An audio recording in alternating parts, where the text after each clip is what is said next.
নমস্কার বন্ধুরা, যোজনা হেল্প বাংলা চ্যানেলের আরও একটি নতুন ভিডিওতে আপনাদের সকলকে স্বাগত জানাই।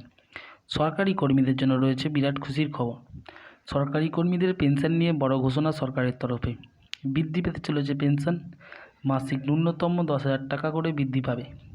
সরকারি কর্মীদের কবে থেকে মিলবে এই অতিরিক্ত সুবিধা, কীভাবে বা বাড়বে এই পেনশনের পরিমাণ অর্থাৎ টাকার পরিমাণ, এ সম্পর্কে বিস্তারিত খুঁটিনাটি তথ্য জেনে নিন আজকের এই ভিডিও থেকে।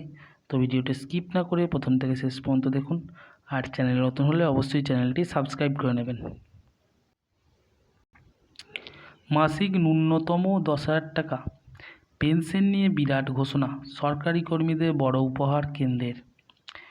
তো সেপ্টেম্বরেই কনফার্ম বাড়ছে কেন্দ্রীয় সরকারি কর্মীদের ডিএ। অষ্টম পে কমিশন নিয়ে আলোচনায় বসতে পারে সরকার, এমনটাই জানা যাচ্ছে।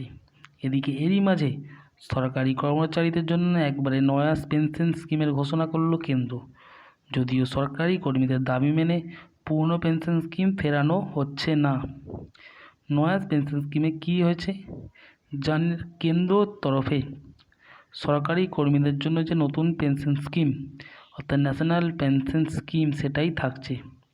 তার সঙ্গে থাকছে নতুন পেনশন স্কিম হিসেবে ইউনিফাইড পেনশন স্কিম। শনিবার কেন্দ্রীয় মন্ত্রিসভার বৈঠকের পর এই ইউনিফাইড পেনশন স্কিমের ঘোষণা করা হয়।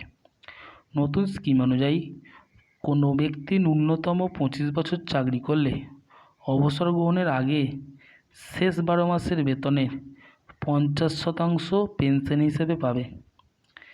অ্যাসিওর্ড ফ্যামিলি পেনশন এর আওতায় কোনো সরকারি কর্মীর মৃত্যু হলে সেই কর্মীর পরিবার পেনশন হিসেবে শেষ পাওয়া মোট পেনশনের 60% টাকা পাবেন। এই ইউনিফাইড পেনশন প্রকল্পের মাধ্যমে 23 লক্ষ কেন্দ্রীয় সরকারি কর্মচারী লাভবান হবে বলে জানিয়েছেন কেন্দ্রীয় মন্ত্রী অশ্বিনী বৈষ্ণব। এই নয়া স্কিমের আওতায় ন্যূনতম 10 বছর চাকরি করলে অ্যাসিওর্ড মিনিমাম পেনশন অনুযায়ী প্রতি মাসে 10,000 টাকা করে পেনশন হিসেবে পেতে পারেন, যা সরকারি কর্মীদের জন্য ভীষণই তাৎপর্যপূর্ণ। 2025 সালের 1 এপ্রিল থেকে এই নতুন প্রকল্প বলবৎ হবে।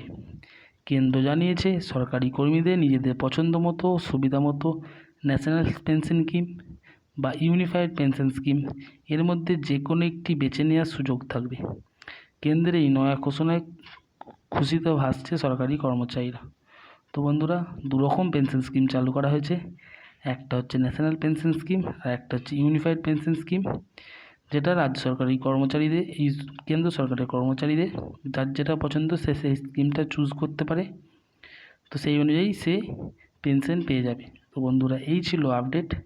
যদি ভিডিওটা ভালো লাগে অবশ্যই চ্যানেলটি সাবস্ক্রাইব করবেন এবং পাশে থাকবেন। ধন্যবাদ।